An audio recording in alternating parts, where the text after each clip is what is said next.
and welcome to Okie Dokie ASMR.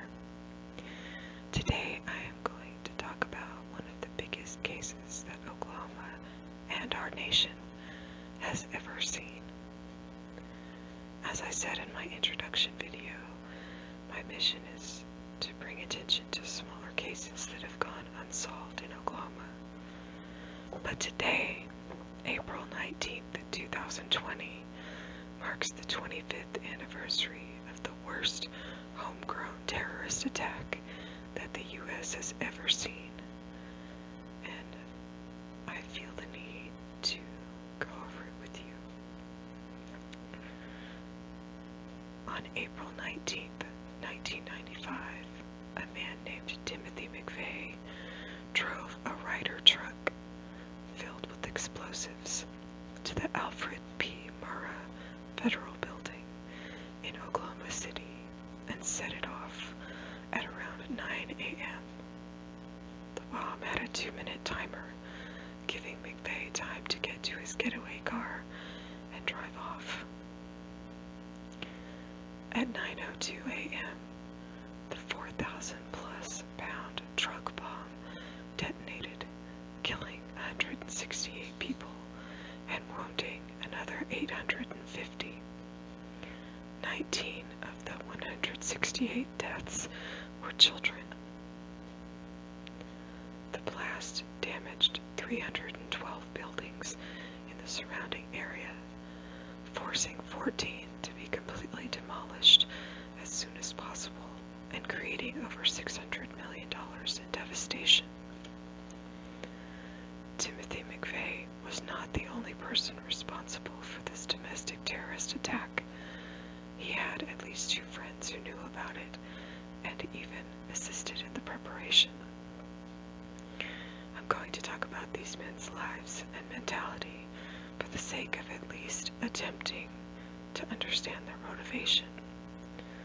But this story should be about the victims and not the terrible people who took their lives. So I'm going to read the names and ages of some of the victims intermittently throughout this video. First, from the surrounding area, a rescue worker, Rebecca Needham Anderson, 37, from Midwest City, Oklahoma. From the Athenian Building, Anita Christine Hightower, 27, of Oklahoma City, and Catherine Elizabeth Ridley, 24, of Oklahoma City. From the Oklahoma Water Resources Board Building, Robert N. Chipman, 51, of Edmond, Trudy Jean Rigney, 31, of Midwest City. Now, from the Murrah Federal Building itself, on the 9th floor, from the Drug Enforcement Administration, Shelley D. Bland, 25, of Tuttle, Oklahoma. Carol June Chip Fields, 48, from Guthrie, Oklahoma. Rona Lynn Kiner Chafee, 35, from Oklahoma City. Carrie Ann Lenz, 26, of Choctaw, Oklahoma, and her baby, Michael James Lenz III. Kenneth Glenn McCullough, 36, of Edmond, Oklahoma. From the U.S. Secret Service, Cynthia L. Brown, 26, of Oklahoma City. Donald Ray Leonard, 50, of Edmond. Mickey Maroney, 50, of Oklahoma City. Linda G. McKinney, 47, of Oklahoma City. Kathy Lynn Seidel, 39, of Bethel, Oklahoma. Alan G. Witcher, 40, of Edmond, Oklahoma. From the 8th floor, in the U.S. Department of Housing and Urban Development, Ted L. Allen, 48, of Norman, Oklahoma. Peter R. Avianosa, 56, of Oklahoma City. David Neil Burkett, 47, of Oklahoma City. Donald Earl Burns, Sr., 63, of Oklahoma City. Kimberly K. Clark, 39, of Oklahoma City. Susan Jane Farrell, 37, of Oklahoma City. Dr. George Michael Howard, 45, of Vallejo, California. Antonio Tony C.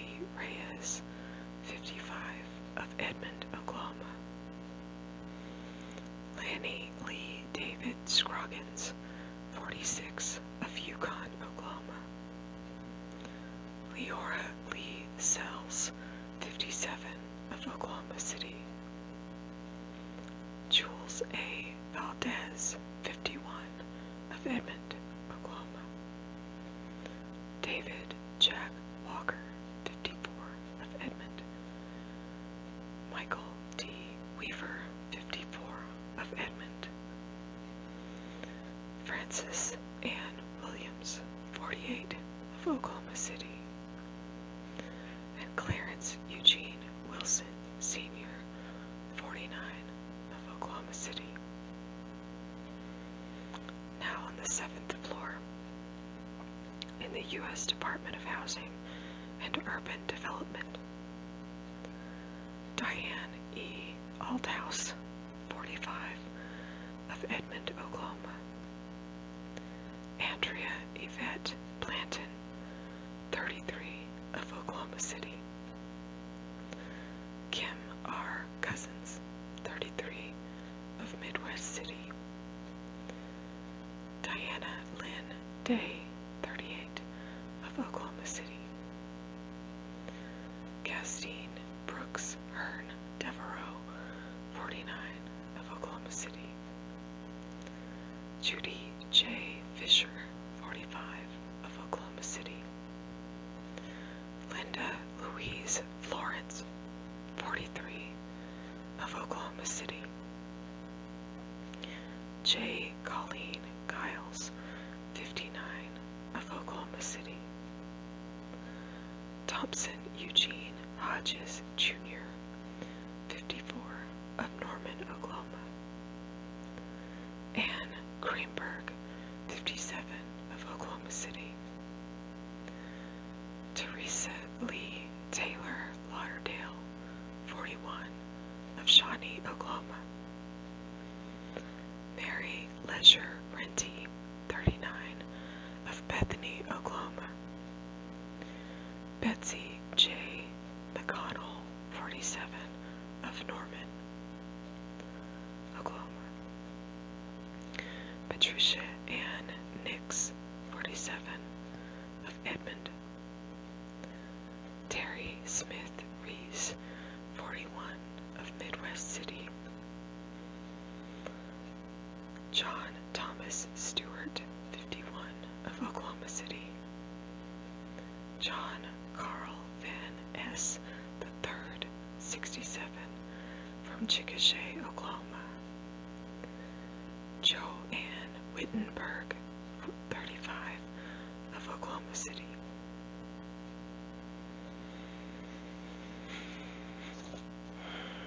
Please also keep in your minds the 850 people who survived and have to live with the memories of this day for the rest of their lives.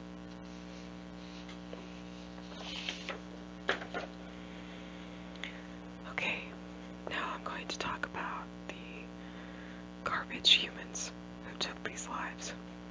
First, an accomplice, Michael Fortier, born in 1968 in Maine.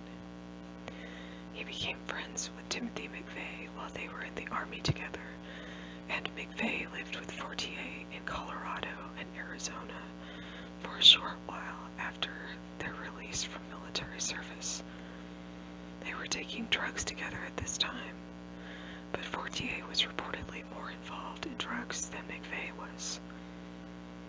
These two men, along with another accomplice, Terry Nichols, were part of an anti-government militant group known as the Patriot Movement. Michael Fortier was in possession of stolen weapons that were sold in order to finance the bombing. He had also handled some of the explosive materials used to make the truck bomb, and helped case the Murrah Federal Building prior to the bombing. He had also told his wife about the terror plot. Not a lot of other information was made public about Fortier, and it has been posited that he was placed in the Witness Protection Program after his prison sentence was served. Now I'm going to read a few more victims' names. I just need breaks from thinking about these evil people. On the 6th floor of the Murrah Federal Building, in the U.S. Marine Corps Recruiting Office, Sergeant Benjamin Lorenzo Davis, 29, of Edmond, Oklahoma, and Captain Randolph Guzman, 28, of Castro Valley, California. From the U.S. Department of Agriculture, and on the 5th floor, Olin Burl Bloomer, 61, of Moore, Oklahoma, James E. Bowles, 50, of Oklahoma City, Dr. Margaret L. Peggy Clark, 42, of Chickasha, Oklahoma, Richard Cummins, 55, of Mustang, Oklahoma, Doris Adele Higginbottom, 44, of Oklahoma City, Carol Sue Khalil, 50, of Oklahoma City, and Retta Bender Long, 60, of Oklahoma City. From the U.S. Department of Housing and Urban Development, Paul Gregory Beatty Brucksterman, 42, of Edmond, Oklahoma. From the U.S. Customs Office, Paul D. Ice, 42, of Midwest City, and Claude Arthur Medeiros, 41, of Norman. From the 4th floor, in the U.S. Department of Transportation and Federal Highway, Lucio Ailman Jr., 33, of Oklahoma City, Mark Allen Bolt, 28, of Oklahoma City, Michael Carrillo, 44, of Oklahoma City, Larry James Jones, 46, of Yukon, Oklahoma, James K. Martin, 34, of Oklahoma City, Renoda Ann Newberry Woodbridge, 31, of Edmond, Oklahoma, Jerry Lee Parker, 45, of Norman, Oklahoma, Michelle A. Reeder, 33, of Oklahoma City, Rick L. Tomlin, 46, of Piedmont, Oklahoma, Johnny Allen Wade, 42, of Edmond, Oklahoma, and John A. Youngblood, 52, of Yukon, Oklahoma. From the U.S. Army Recruiting Battalion, Sergeant First Class Lola Bolden, 40, of Birmingham, Alabama, Karen Gist Carr, 32, of Midwest City, Oklahoma, Peggy Louise Holland, 37, of Oklahoma City, John C. Moss III, 50, of Oklahoma City, Victoria L. Sohn, 36, of Moore, Oklahoma, Dolores D. Stratton, 51, of Moore, Oklahoma, Kayla Marie Titsworth, 3, 3.5 years old, from Lawton, Oklahoma. And Wanda Lee Watkins, 49, of Oklahoma City. Every one of these people deserves to be remembered, along with their family. A lot of people lost those that were near and dear to them, and I feel very blessed that none of my family or friends was caught up in the bombing that day, so I hope I'm doing justice to this story. Alright, I'm going to tell you about the second accomplice in the bombing. Terry Nichols was born April 1st, 1955 in Lapeer, Michigan. He was raised on a farm and was also known to be a good student in school. He attempted to go to college but couldn't adjust to campus life, so dropped out after only one semester. He then tried to work for his brother on the family farm, but the two didn't get along. So Nichols moved to Colorado seeking a change and got his real estate license. But just after he made his first big sale, his mother called and asked him to return to Michigan to help with the family farm again. In 1980, Nichols met his first wife and they got married and later had a son. During their marriage, Terry Nichols flitted from one part-time or short-term job to another, but his wife was the true breadwinner and became unhappy in their marriage. As an escape, Terry Nichols joined the military and wound up in the same platoon as Timothy McVeigh. They became good friends as they shared similar political views. They collected guns and were into the survivalist movement. Not long into his stint in the military, Nichols' wife filed for divorce, so he requested a hardship discharge and went home to take care of his son. When he left the army, he told a fellow soldier that he wanted to start his own military organization and essentially stockpile a large number of weapons. As if that wasn't creepy enough, Terry Nichols remarried in 1990 to a mail-order bride from the Philippines who was only 17 and was already pregnant with a son when she met him in the U.S. When the child was only a few months old, Terry Nichols was babysitting him, and the baby suffocated in a plastic bag. Strangely, the incident was ruled accidental, and the couple went on to have 2 more children after this. All 3 perpetrators of the bombing had anti-government sentiment, and Terry Nichols' sentiments began in his childhood with the general mistrust of the government within his local community. The feeling was solidified when the government began repossessing neighboring farms near the Nichols home in Michigan in the early 1980s. During his childhood and young adulthood, Nichols experimented with explosives and later attended anti-government rallies. He even formally renounced his U.S. citizenship in 1993. Nichols and McVeigh reunited after McVeigh was released from the Army, and Nichols had invited McVeigh to live with him in Michigan. Together they traveled from state to state, selling Army surplus items and weapons at gun shows. While living together, they watched the news coverage of the shootout at Waco, Texas, involving a religious cult called the Branch Davidians, who were stockpiling weapons in preparation for Armageddon.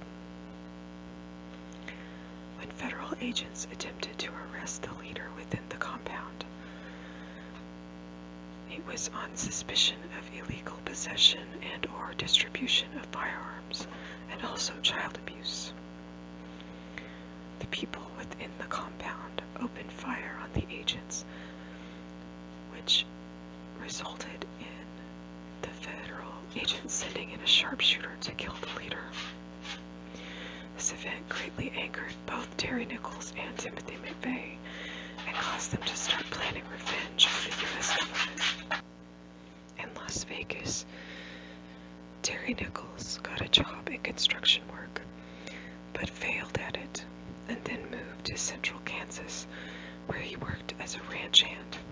It was this job where he asked his boss to stop taking taxes out of his paychecks.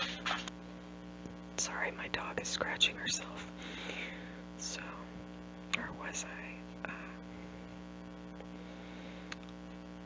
In Las Vegas, Terry Nichols got a job in construction work, but failed at it, and then moved to central Kansas, where he worked as a ranch hand. It was this job where he asked his boss to stop taking taxes out of his paychecks because he was no longer a U.S. citizen. In September of 1994, Nichols and McVeigh began buying and stealing supplies to build a truck bomb and storing them in 3 separate rental storage units rented by Nichols. They also lived in a small house in Kansas owned by Nichols during the planning and gathering period for the terror attack.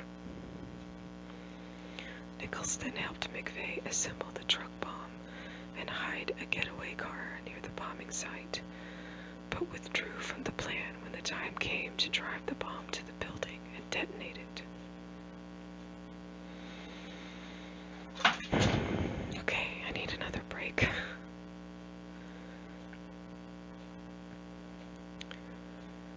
From the 3rd floor of the Murrah P. Federal Building, Alfred P. Murrah Federal Building, excuse me, and the Defense Security Service Office, Harley Richard Cottingham, 46, of Oklahoma City,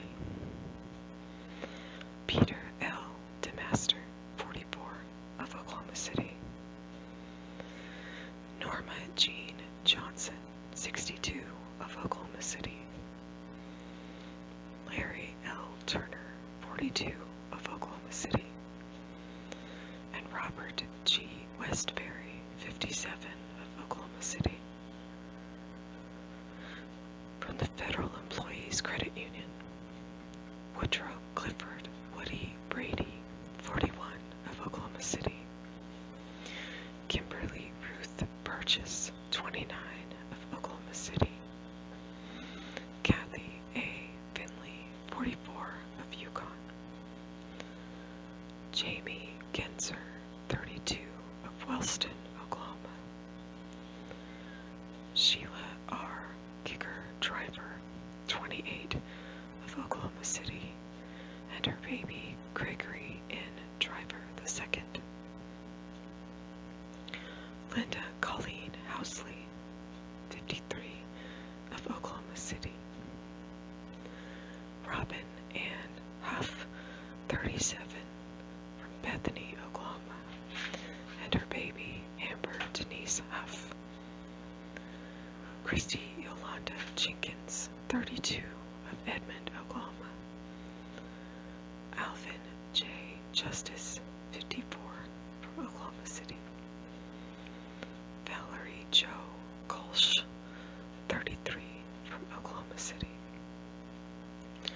Frankie Ann Merrill, 23, of Oklahoma City, Jill Diane Randolph, 27, of Oklahoma City,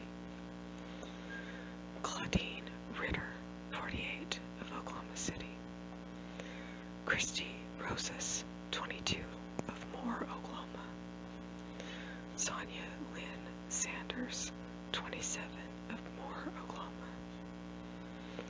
Karen Howell Shepard, 27, of Moore, Oklahoma, Victoria Jeanette Dexter, 37, of Oklahoma City, Virginia M. Thompson, 56, of El Reno, Oklahoma, and Teresia Jo Mathis Wharton, 28, of Oklahoma City. On the 2nd floor of the Murrah Federal Building, in the America's Kids Child Development Center. Bailey Alman, 1 year old, from Oklahoma City. Danielle Nicole Bell, 15 months, of Oklahoma City. Zachary Taylor Chavez, 3 years old, of Oklahoma City. Dana Leanne Cooper, 24, of Moore, Oklahoma.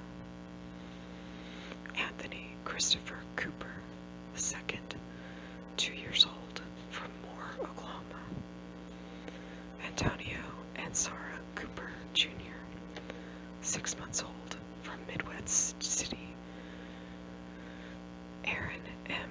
Coverdale, 5½, from Oklahoma City. Elijah S. Coverdale, 2½, from Oklahoma City. JC Ray Coyne, 14 months old, from Moore, Oklahoma. Brenda Faye Daniels, 42, of Oklahoma City.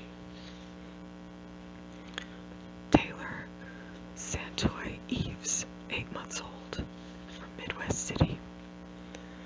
Devin DeAndre Garrett, 16 months old, from Midwest City. Kevin Lee Gottschall, II, 6 months old, from Norman, Oklahoma. Wanda Lee Howell, 34, of Spencer, Oklahoma. Blake Ryan Kennedy, 1½, from Amber, Oklahoma. Dominique Reve Johnson London, 2 years old, from Oklahoma City. Chase Dalton Smith, 3 years old, from Oklahoma City. And Colton Wade Smith, 2 years old, from Oklahoma City. That was the bulk of the child victims, and they just break my heart. There aren't words for how horrible that is.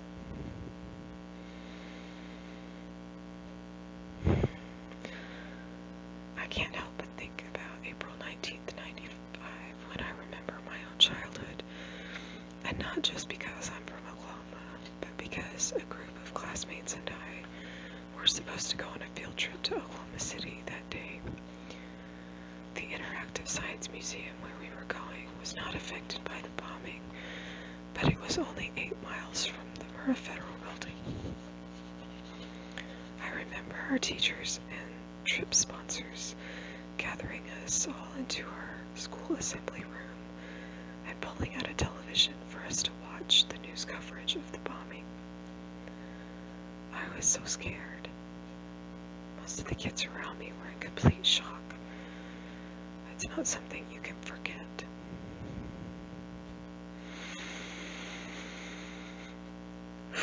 Deep breath. Now I'm going to talk about the main perpetrator in this attack, Timothy McVeigh. He was born April 23rd, 1968, in Lockport, New York. He claimed to have been bullied as a child, so his aggression may have started at that point. In high school, he took an interest in computers and had already managed to hack into a U.S. government system by the time that he graduated. In 1988, he joined the Army and spent a lot of time studying weaponry, and had attended at least one white supremacist rally where he bought a propaganda t-shirt and was later reprimanded by his commanding officer for wearing it while enlisted in the Army.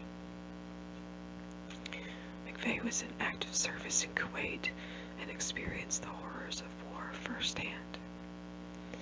Even so, he attempted to join the Army Special Forces unit, but didn't make it through the specialized training, and then decided to leave the military.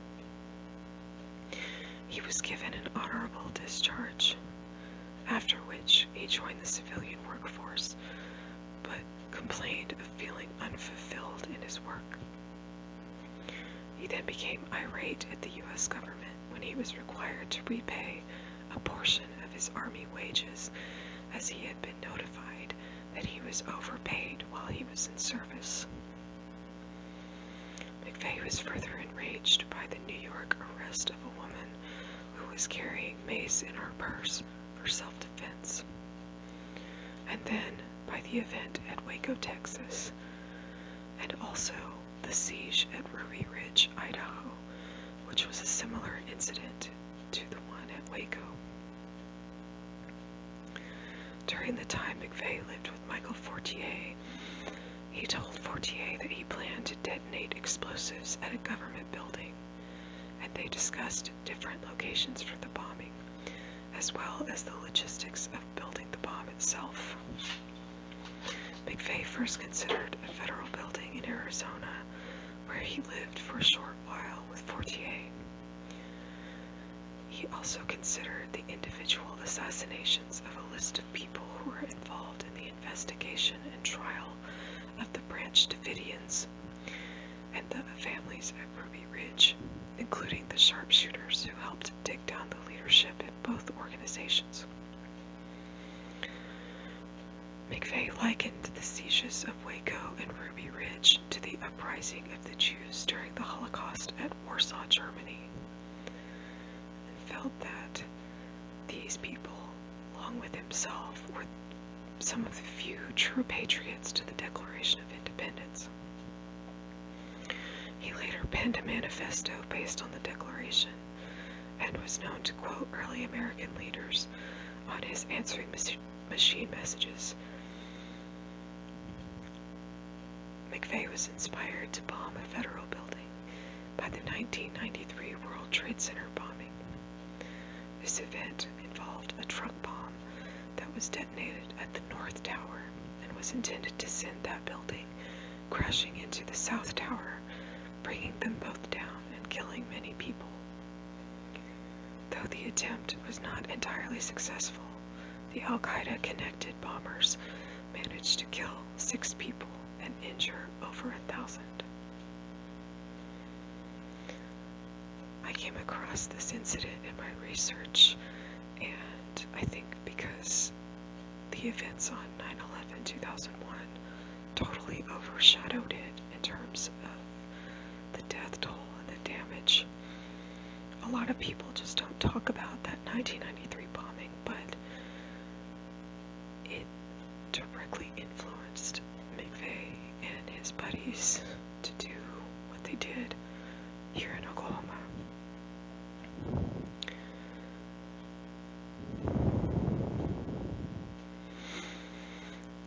I need another break, so I'm going to talk some more about the victims. There was one visitor on the second floor of the Murrah Federal Building named Scott Williams. He was 24 years old and from Tuttle, Oklahoma. And on the first floor in the Social Security Administration, Teresa Antoinette Alexander, 33, of Oklahoma City. Richard A. Allen, 46, of Oklahoma City. Pamela Cleveland Argo, 36, of Oklahoma City. Sandra G. Sandy Avery, 34, of Midwest City, Oklahoma.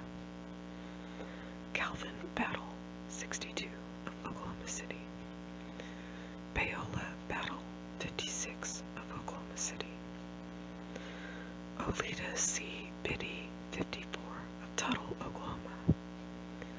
Cassandra K. Booker, 25, of Oklahoma City. Carol Louise Bowers, 53, of Yukon, Oklahoma. Peachlyn Bradley, 3 years old, from Oklahoma City. Gabriel D. L. Bruce, 3 months old, from Oklahoma City. Catherine Louise Cregan, 60, of Oklahoma City. Ashley Megan Eccles, 4, from Guthrie, Oklahoma. Dawn Fritzler, 64, from Oklahoma City. Mary Ann Fritzler, 57, City. Laura Jane Garrison, 61, of Oklahoma City. Margaret Betterton Goodson, 54, of Oklahoma City. Ethel L. Griffin, 55, of Edmond, Oklahoma. Cheryl E. Hammond, 44, of Oklahoma City.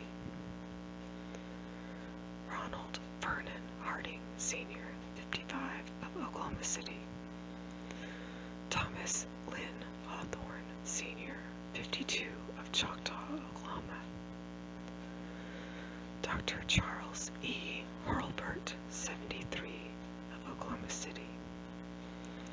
Jean Nutting Hurlburt, 67, of Oklahoma City. Raymond Lee Johnson, 59, of Oklahoma City. Lakeisha Richardson Levy, 21, of Midwest City, Oklahoma. Aurelia Donna Luster, 43, of Guthrie, Oklahoma.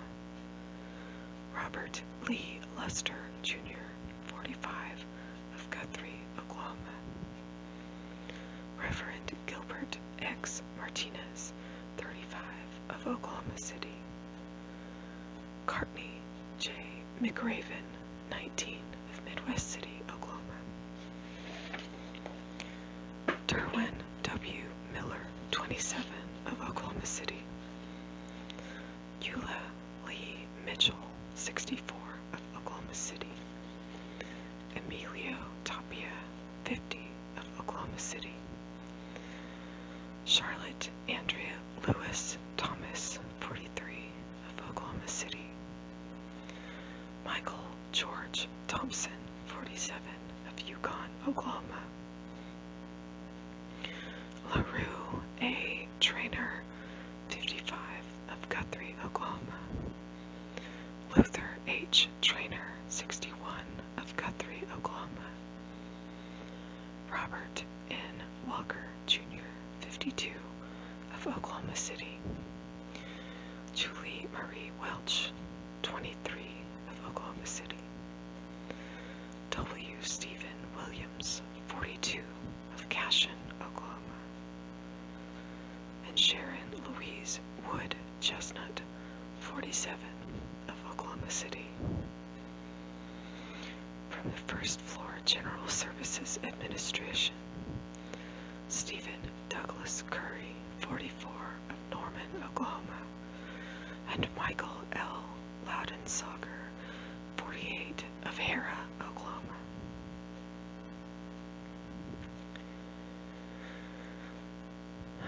That is the most comprehensive list I could find of all the victims' names. So, I hope I didn't leave anyone out, and I'm sorry if I mispronounced any names. I mean, to only, remember and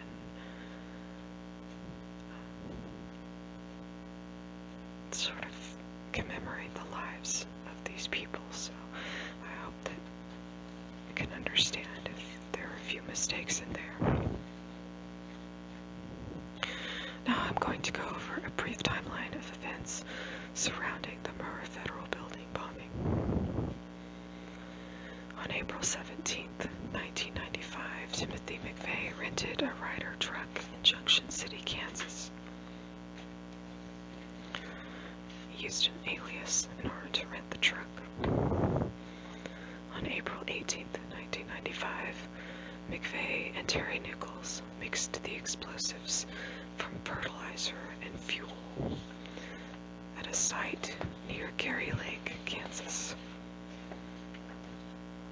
On April 19th, 1995, Timothy McVeigh drove the Ryder truck to the Murrah Federal Building at around 9 a.m., and shortly thereafter the bomb exploded.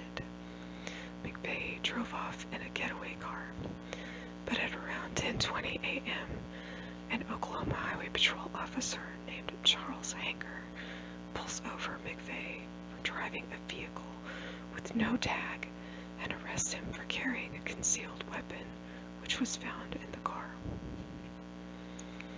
On April 21st, 1995, Timothy McVeigh was about to be released from jail for the traffic violation and weapons charge when he was identified as a suspect in the bombing and was turned over to the FBI. Later that same day, Terry Nichols turned himself in Harrington, Kansas. On August 10, 1995, McVeigh, Nichols, and Michael Fortier are indicted. However, Fortier pled guilty and became a witness for the prosecution. Fortier's wife was not charged, though she too knew about the bombing and didn't come forward to prevent it. The trial for McVeigh was moved to Denver, Colorado in the interest of finding an unbiased jury. Proceedings began on April 24, 1997. On June 13, 1997, Timothy McVeigh was convicted on 11 counts of murder and conspiracy, and on August 14, 1997, was sentenced to death. In late 1997, Terry Nichols' trial began, and on December 23, 1997, he was found guilty of conspiracy and involuntary manslaughter. The jury deadlocked on the issue of sentencing, which spared him from the death penalty. On June 4, 1998, Nichols was officially sentenced to life without parole. His second wife also chose to divorce him during his trial and sentencing. The state of Oklahoma then brought its own murder charges against Terry Nichols as of March 29, 1999. The Oklahoma City National Memorial Site was dedicated by President Bill Clinton over the original bombing site on April 19, 2000, and the actual memorial building was dedicated in February of 2001. On June 11, 2001, Timothy McVeigh was executed and his body was later cremated. On May 13, 2003, Terry Nichols was ordered to stand trial in Oklahoma, and his trial began the following year on May 1, 2004.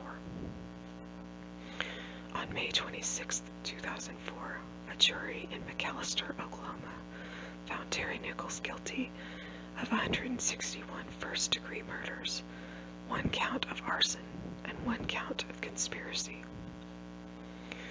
On June 11, 2004, the jury deadlocked on the sentencing issue again, and Nichols was once again spared the death penalty. On August 9, 2004, Terry Nichols is officially sentenced to 161 consecutive life sentences without the possibility of parole. On January 20, 2006, Michael Fortier is released from prison and more or less disappeared. So, did the punishments for these men fit the crime that they committed? I don't know. Any of the victims' families are saying no, and I can't say that I blame them. I'm not sure if any punishment would be enough for taking the lives of 161 people and ruining countless more. All I can say is that Oklahoma has been changed forever by the Murrah Federal Building bombing and these 3 evil men. Please keep the victims and their families in your thoughts and prayers. For more information on the bombing or the memorial, please visit www.memorialmuseum.com. Thanks for listening.